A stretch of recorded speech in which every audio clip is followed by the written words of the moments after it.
Well, welcome to our next speaker, Linda Clement. She is an author, editor, parenting coach, and a speaker who writes and speaks about gentle, respectful parenting and child care approaches that support the humanity of children. Often seen as on attachment parenting forums on Facebook, Linda's blunt and witty approach shatters old wives' tales and misconceptions about every aspect of child development and parenting. Her grown children unschooled to college, so she is an expert on unschooling. So please join me in welcoming Linda Clement with her talk, Living Weird in a Normal World.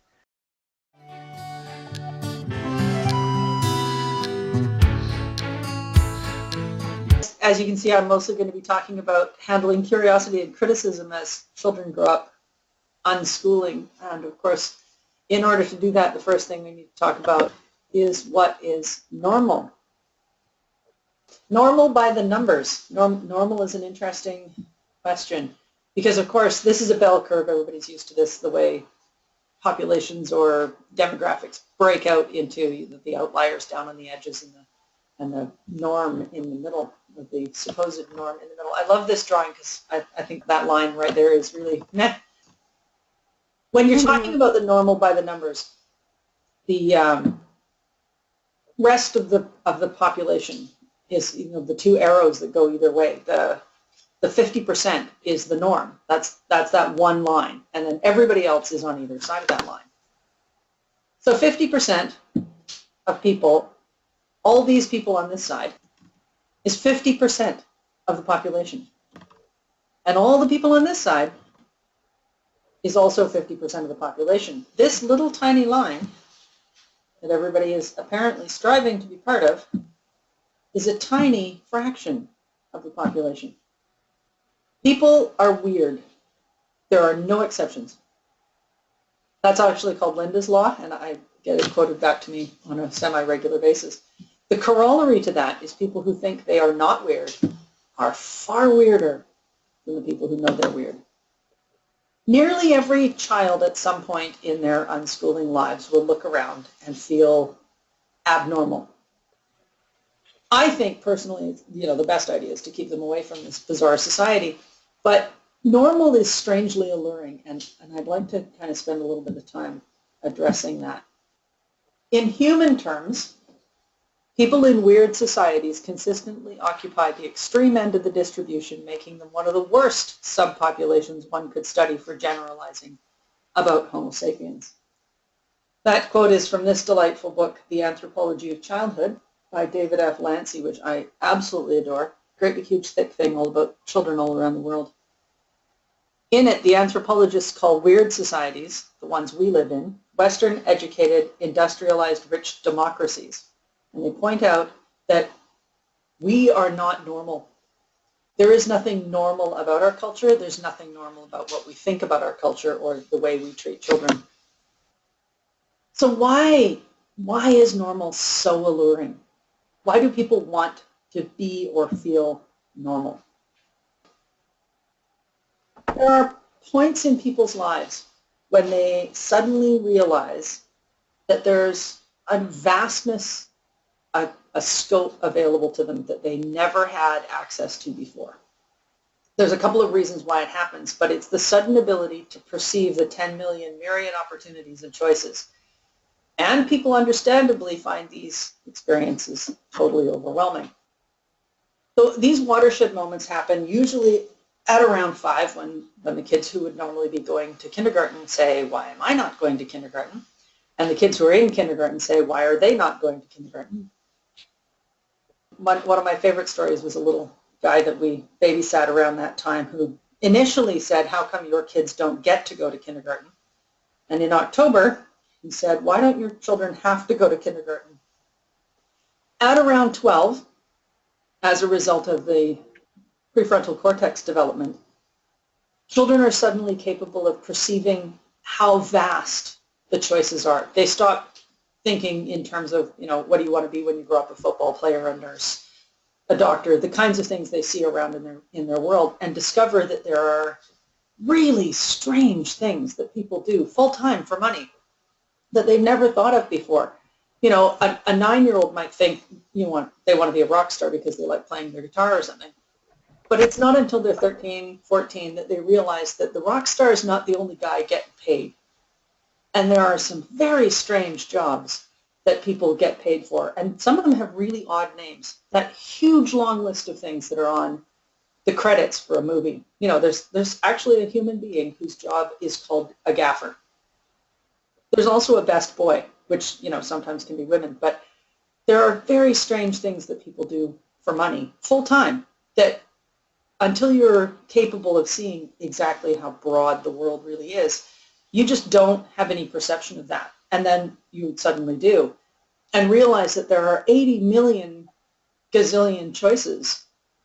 And I don't know who I am. I don't know what I want to do. I don't know what to do about that. Is a really overwhelming experience. At around 18, the same kind of thing happens as they realize that if they didn't go into gymnastics when they were 8, they are not going to be in the Olympics. And other things like that. Just there are doors closing around them that make them panic a little bit. The experiences are so overwhelming and alarming that the people around them want to help them not feel that anymore. But also the people who are experiencing it don't want to feel abnormal. Abnormal is outside the mainstream, it doesn't fit in, and you stand out. Nobody wants that when they are feeling a little bit freaked out about the 20 million choices that are available. And I like to say that normal is a drier setting. Back to that population distribution. The smallest proportion on the map is normal. Normal, instead of abnormal, is in the mainstream. It fits in and it doesn't stand out. Makes you a face in the crowd. It can feel really safe and you feel like you blend in, and that can also feel really safe. But when you're in the mainstream, you will find yourself swept away by things and issues and ideas and job opportunities that you have no interest in. Feeling safe is often a dead end, and there is nothing personal about it. When someone's avoiding feeling abnormal from that overwhelming watershed experience, they often find they feel like a fraud. They often feel like they're living somebody else's life. And it results in people my age, I'm in my 50s now, people much older than me, wondering when they're going to get a chance to live their life, because they never really have. They've spent so much time making sure that they feel safe and having people around them help them feel safe and like they blend in, that they never feel like themselves, really. Abnormal is extraordinary. When you're outside the mainframe and you don't fit in, and you do stand out, you are a unique and independent individual, and you're living your own life. Being weird feels abnormal, but is statistically more usual than being average. Which brings up the part that most people have the most difficulty with. When you stand out, when you don't fit in, when you are remarkable or extraordinary, what you'll find is a bunch of other people are kind of critical about it. Why don't you go to school? Why are you spending all your day playing the cello? Why do you think painting little figurines is fun? There's a lot of criticism in living your life your own way. And there are some very effective ways of handling that criticism. My favorite one is to agree with people. I love agreeing with critics. They have no idea what to do with it. It's funny. It disarms them. They don't expect it. People just expect you to defend yourself. And it's kind of what they're used to. It's like we're playing a little role-playing game on a stage or something. They make some critical analysis about your life, and sorry, Mama, and you're supposed to just defend yourself or, recognize that they're completely right and change your life. Whereas it's more fun to just agree with them and model that you are an independent person and you're not going to have an argument about it, but stay within your own life. Like, you're not going to lose integrity necessarily because you're not saying, oh yes, I'll do it your way. You're just saying, oh yes, I can see how you can see it that way. You're welcome to see it that way. It's nothing to do with my life. So when you agree with them, rather than agreeing that you're going to change how you do things, I don't recommend doing, you can agree in part. Sure, I can see how you think that. It's very important for children to go to school. I can understand why it is you think school is important for children who don't have opportunities to learn in the world, or I think, some people find studying math super important to their lives right now, and if I ever feel that, I'll do that. You can also agree in theory. Yes, there's a concern about homeschoolers all being antisocial geeks or something. There's lots of people who are concerned about that. That's nice. Something to do with me. And you can agree in principle. Essentially, if that were real, yeah, I can see that would hurt. If that was a real concern, if it was real, that in order to have a broad understanding of, that well-rounded education we're all supposed to have, if the only way to get that was in school, sure, I would agree that everybody should be in school in order to get that. I can see it from my own perspective while I'm agreeing that your perspective is completely valid to you. When kids handle criticism, part of our job as parents is to help people handle the hard things, and there's really very little that's worse than feeling like a social outcast. So, of course, we need to deal with the emotions that arise from that experience because it is wholly unpleasant.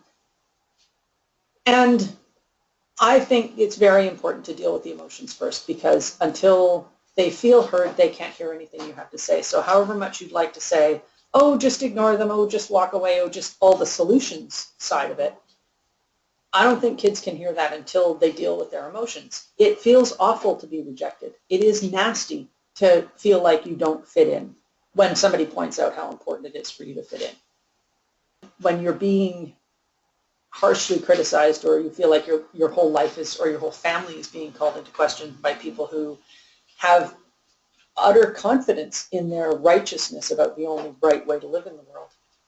And here we are again, back to that, in this weird, statistically abnormal society that people think is normal.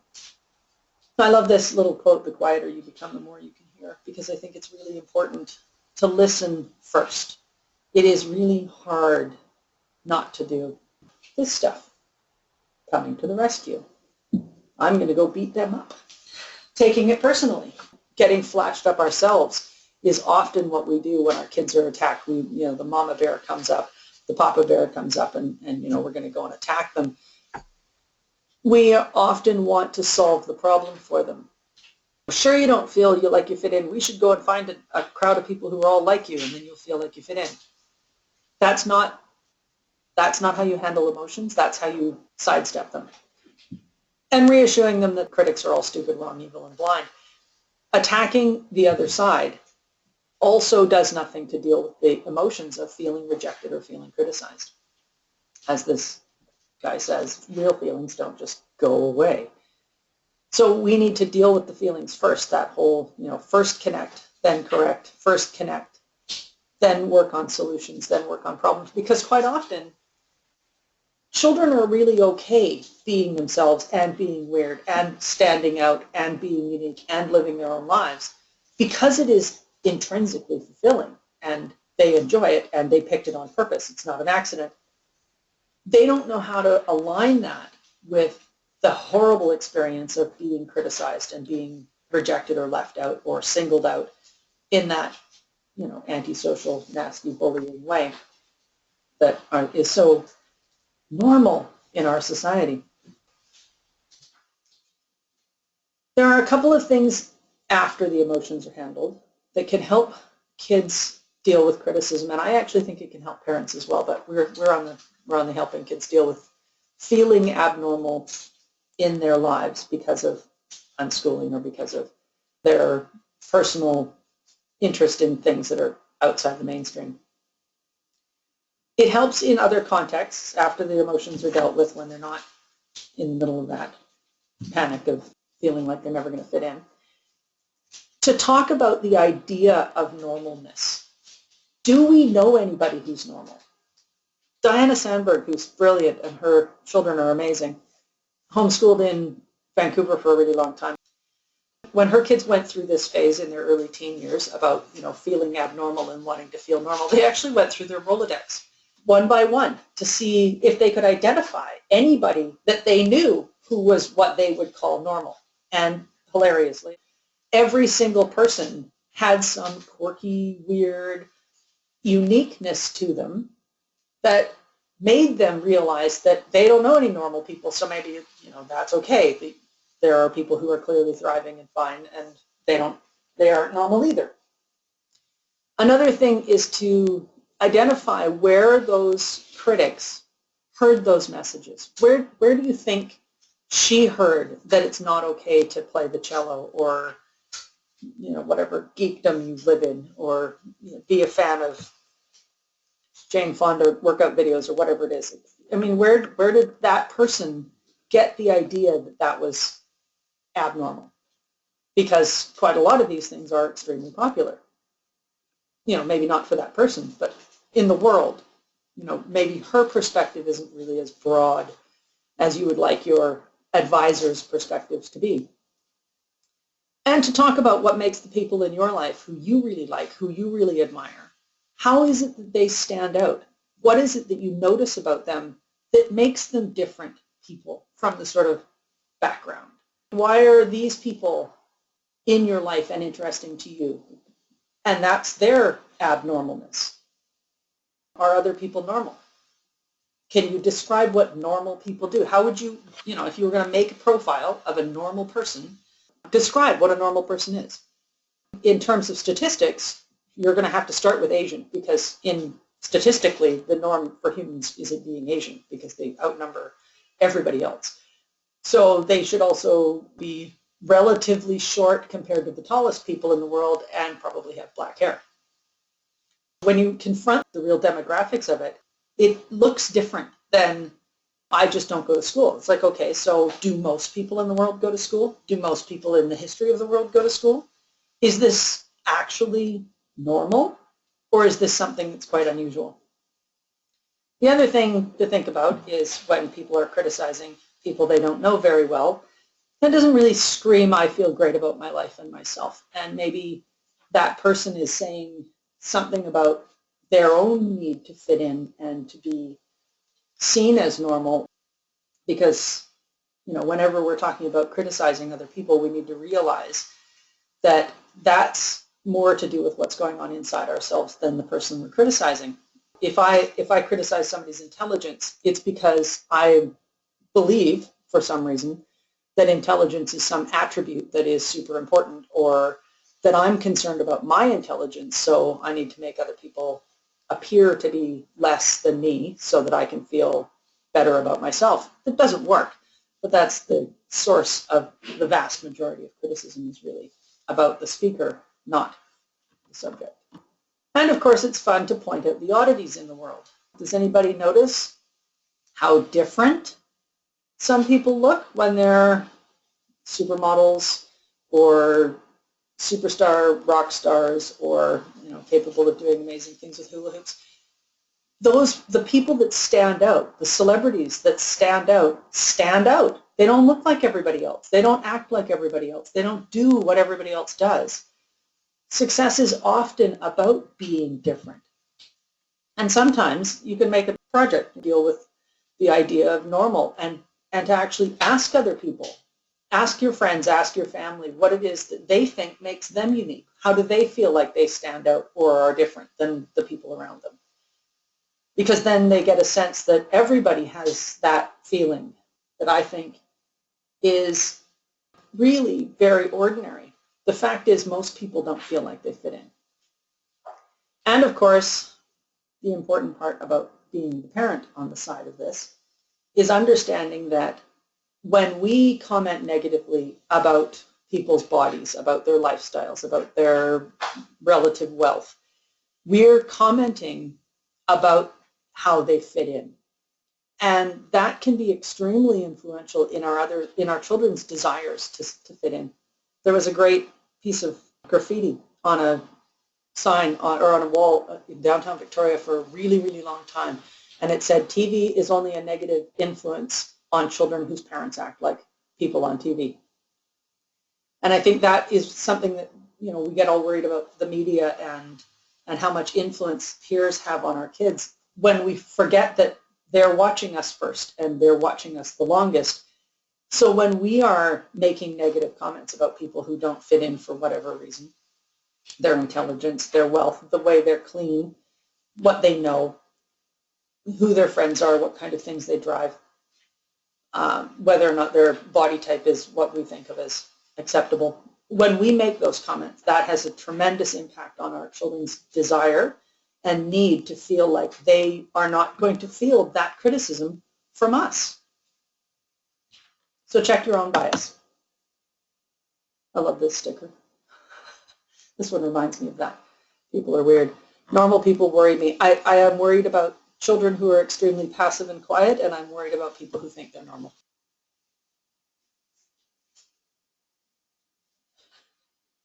Oddity is often used as a derogatory term, the unexpected, the bizarre, the different. But it's also a complimentary term. You are outstanding, notable, inspiring, unique, and personal. Weird is good. There's an old Scott maxim, "Be your own weird," which means to walk your own path or find your own destiny. Weird feels abnormal, but it's what we all are.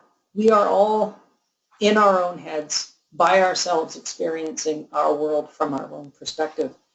And fitting in isn't something that people feel. They sometimes have people that they really feel heard by or that they really enjoy being around. But those are little experiences that tend to be in a world of, I don't feel like everybody else. And the reason for that is really fundamental. It's because we don't feel what anybody else is feeling. That sense of we're all in this with exactly the same experience is alluring, but it isn't real. It never happens. We would have to be amazing telepaths to be able to feel what somebody else's hand is touching, to be able to see from their perspective at the same time we can see from ours. We can't do that because we don't have their eyes. We are not in contact with the nerves in their hands. So the whole idea of fitting in is very strange and really a sort of cultural construct that is the idea that because I see it this way, so does everybody else. And that's the right way and the only way. And I think it comes out of defensiveness as a result of feeling criticized. So here we are again, the extraordinary, not fitting in, being individual and independent. Finding your own success and standing out and feeling alive. That watershed, that moment where the magic happens, where you really know yourself.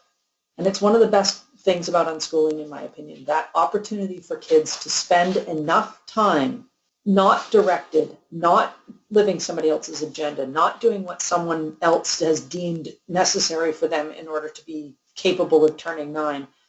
That whole being able to be yourself for long enough to know yourself so that you can find your own path and live your own life.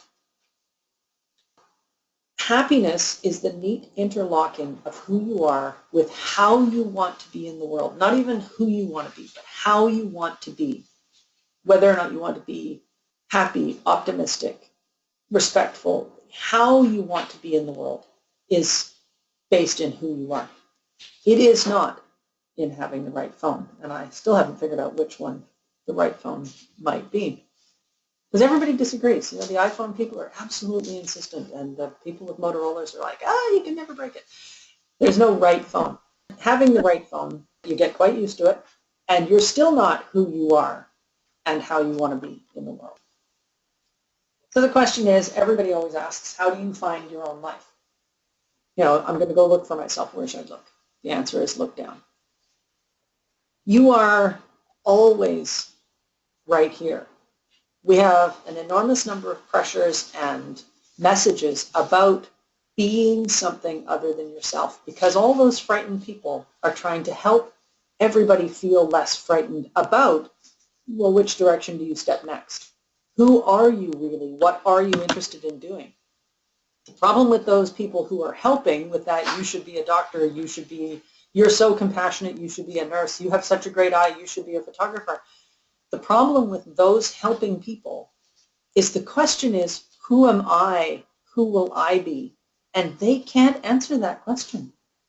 When they say you should, they eliminate all of the other possibilities because they want to feel safe while you're feeling freaked out. They want you to feel safe while you're feeling freaked out instead of letting you walk through the process of finding your own feet and finding your own path. Speaking of process, let's play spot the individual. Do you think the people on the bulletin board there with the little snowman and the snow globes are feeling like they're exploring the materials and the images and the effects of what happens when they touch paint to paper? Or do you think maybe that's what's happening on the left? The process of finding ourselves and finding our own voice and finding a way of expressing who we really are and what we really want to do is messy. And it doesn't come with this cutout brown, is that a rhomboid or trapezoid? I can never remember. With the circle that's blue and whatever they use to draw on it. The process is messy. The process is undirected and uncontrolled, and it does not result immediately in a product that you can take home and say, see what I did in school today. It is a process of discovery and a process of exploration, and there's nothing tidy about that process. So let's recap. Meh is that one line, that thing that everybody is apparently supposed to want to be, the norm, when in fact, if you add them together, 100% of people are not on that line in a statistical sense. You know, somebody is on that line, but who it is first of all probably in Asia. Somebody's on that line, but it isn't anything extraordinary. Extraordinary is about living your own life. Finding a way of handling the emotions and the difficulties of navigating in this weird society we find ourselves in. So living weird in a normal world requires us to live our own path, to walk to our own unique destiny, and to hold a space, especially as parents of unschooling children, to hold a space open for not knowing for sure what somebody should do. Not knowing for sure what we should do, not knowing for sure what they should do. Knowing that that is an unbelievably disorienting and overwhelming experience. But the only way to get to your own life is through that process.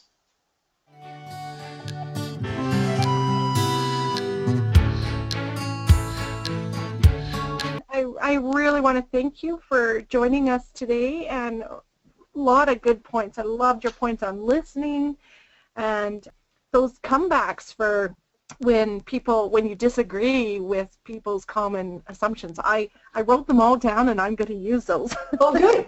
Good. Yeah, they're super handy.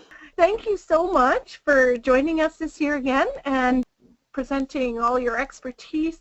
We look forward to talking with you next year. I appreciate the opportunity, and as you can tell, I like doing this. Okay, and this is the end of our conference. Thank you, everyone, for joining us, and thank you to all our speakers. It was a wonderful time. Okay, well, everybody, goodbye, and have a great year till we see you next year. Bye-bye.